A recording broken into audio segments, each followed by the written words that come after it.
So நான் முன்னாடி சொன்ன மாதிரி இது எல்லா செக்கும் ப்ராப்பராக எடுத்து நம்ம பண்ணும்போது ஸோ நம்மளோட பணமும் சேஃபாக இருக்கும்.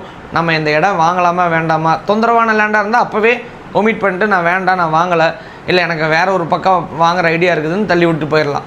ஏன்னா நிறைய ஓனர்ஸ் வந்து என்ன அப்படின்னா ஸோ இந்த டபுள் டாக்குமெண்ட் அப்படிங்கிற விஷயத்த அவங்களுக்கே தெரியாமலும் கொடுத்துட்றாங்க. சில பேர் வேணும்னே ஏமாத்துறவங்களும் இருக்கிறாங்க. ஆனால் பையராக இருக்கக்கூடிய நம்ம என்ன பண்ணணும், இது எல்லாத்தையும் செக் பண்ண வேண்டியது நம்மளோட கடமை.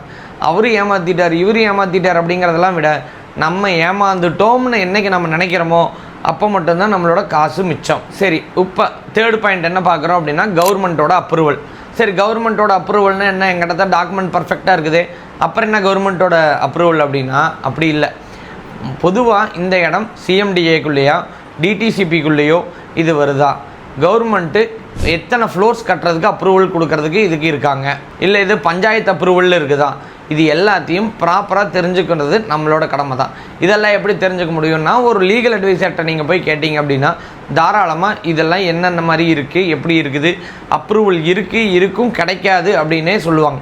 அப்போ கிடைக்காது அப்படின்னா அந்த இடத்துல ரிஸ்க் எடுக்கலாமா வேண்டாமான்னு நீங்கள் தான் டிசைட் பண்ணணும்.